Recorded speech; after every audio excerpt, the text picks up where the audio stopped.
What's going on, team? Proof here, and today I'm going to be giving you a combo video featuring Balanced Bruce, utilizing the set 2 things that he received. And in the interest of keeping the intro short, I'm going to show you the 5 attack sequence, 6 attack sequence, and then the mythical 7 attack sequence. So let's go ahead and hop into it. And for the 5 attack sequence, of course, we have Bruce's Vanguard, and we are in Final Rush to be able to activate all of our skills. And preferably for power, you want to either have a combination of Persona Ride for Bruce or Hellblast Full Dive for comparable Persona Ride power. And Hellblast Full Dive, of course, gives the option to be able to draw a card to find our remaining combo piece.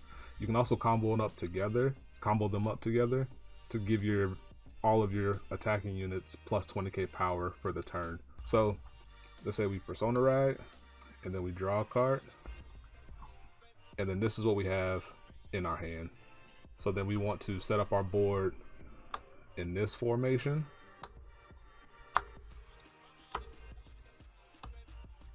And then, of course, if you use Hellblast Full Dive, you'll do it before placing your second front row unit, because then you can just draw, give them the power, so have you. Since the call is mandatory. So with our board like this is our bread and butter sequence. The unit back here can be anything you want it to be, because you just want to have a spare unit to absorb with Marjorie. But this is the formation that I try to achieve in my games when I'm going for Persona Ride turns, because it gives you a lot of flexibility, it gives you a lot of power, and it gives you a lot of threats on the board at the same time between all of your units and your pieces coming together. So for the 5 attack sequence, of course, the way this operates, and I wanted to start with this one first because it's kind of the basis of all of your other sequences as well. So you attack with Marjorie, activate her skill to put the unit that's behind Bruce into Soul, and then you draw a card, and then you put the card from top of your deck into Soul, and then she gets plus 10,000 power. And then at the end of the battle, regardless of what happens, you take Doge here, put them into the Soul, and you power up the Leonard over here. And then you swing with this Leonard unboosted, and then do all the stuff and things that he does. If he hits 1 unit, you soul charge 1, and then you call out the best unit.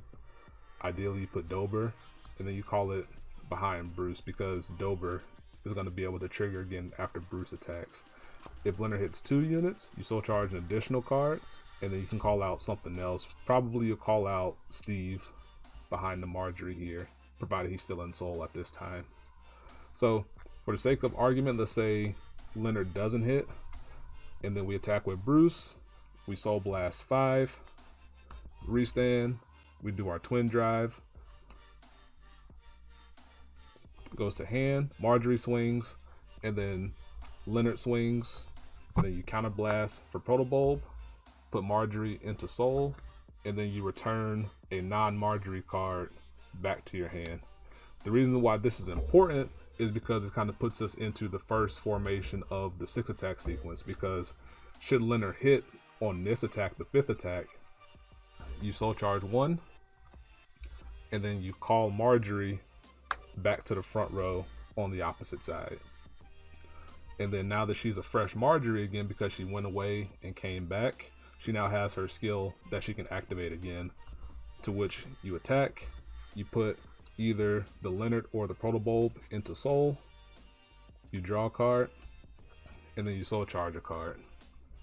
Now this Marjorie's power can fluctuate, because if it's Persona Ride only, then she becomes 33,000. But if you use a Hellblast Full Dive on the front end, that power goes away, because the power from Hellblast Full Dive only applies at the time of activation. So if the card goes away and comes back, it doesn't have the power anymore. So something to keep in mind depending on how you want to approach your attacking sequences. So let's go ahead and revert and kind of talk about a small variation to the 6 attack sequence. So now we've reset the board to showcase the small variation on the 6 attack sequence. And by variation, I just mean it comes down to a timing difference in terms of what you're going to do. So first part remains the same. You attack with Marjorie, put that into the Soul, draw, soul charge 1, and now you activate Doge. He goes into the Soul, power up the Leonard here, and now Leonard swings, and now if your opponent has a the card, if you have a good read on your opponent's hand, you can choose to activate the Protobulb now. So you activate Protobulb, put the Marjorie into Soul, and then you return a non-Marjorie back to hand. And should this Leonard hit, you then Soul Charge 1, and then call the Marjorie back out to the front row.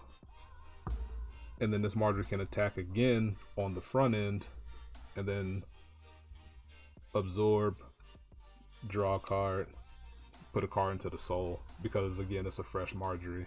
And now when Bruce attacks, you restand, that's attack number 4, and then you have 5 and 6 over here. I think this line is generally a little more riskier, and preferably I will go for it if the need calls for it, if I have a good read on my opponent's hand like I talked about. But generally speaking, the 5 attack sequence from before to lead into the 6 attack sequence with the Protobulb, I'm using Protobulb on the 5th attack, is safer, because then if your opponent, say your opponent guards the Leonard on your 3rd attack, I'm sorry, on your 2nd attack after Marjorie swings, if they guard it, then that means you have to attack with Bruce right away, restand the Leonard, and then hope the Leonard hits unboosted, since you already used up the Protobulb back here. So it kind of gives your opponent a little bit more power to dictate what your turn's going to do. So I'm going to reset now, and then go into the 7 attack sequence, which is typically very much so more harder to accomplish. So now we've reset, and as you might notice, we have 2 little cards sticking out up here. And these cards are important for the 7 attack sequence, because for Protobulb, you either need to have a Protobulb in your Soul already, or you need to replace either the Doge or the unit behind Vanguard with the Protobulb to be absorbed via Marjorie. For the purposes of the demonstration, we'll say the Protobulb is already in Soul. Leonard, you need a backup Leonard in your Soul as well to call out later. So for this one, it's going to start off with our 5 attack sequence that we talked about before. So we attack with the Marjorie, absorb, we draw, Soul Charge, activate Doge, Doge goes into the Soul, power up the Leonard here. So now we attack with Leonard, and this attack must hit at least 1 unit. So if it hits a unit, we Soul Charge 1, and then we call the Protobulb back behind Marjorie. If you hit a 2nd unit, you can just Soul Charge again, call out Doge behind Vanguard. So now Bruce attacks, Soul Blast 5, restand, do twin drive things, and now we're back here. And then Marjorie swings, and now Leonard is going to a swing, and now you're going to activate Protobulb again, Counter Blast 1, put this into the Soul, grab a non-Marjorie, put into hand, and now this needs to hit at least 1 unit again. So if this hits, Soul Charge 1, and then you're going to call the Leonard out from Soul to that side over there. And then we attack with the Protobulb, or we attack with Leonard boosted by Protobulb, Counter Blast 1, put this Leonard in, and then we're going to grab something back, put into our hand. And now this Leonard needs to hit to Soul Charge 1, and then the best call is Marjorie, because when she attacks, you absorb one of the other 3 units to draw a card, and then put a card into Soul for Soul Charging. So that makes the 7 attack sequence. And then of course, if you're powered up by Hellblast Full Dive, the subsequent swings don't have the additional power boost from it, but if you're on Persona Ride, the power carries over for the remainder of all the attacks. So that does it for all the combos that I wanted to show you, and hopefully you like this video. I normally don't do these very often, but I got a new camera to try. Hello. So I hope you enjoyed this, and yeah, check out more. Hope you're enjoying the stream so far. I really been enjoying putting them out there. and I'll catch you next time. Peace. Be easy.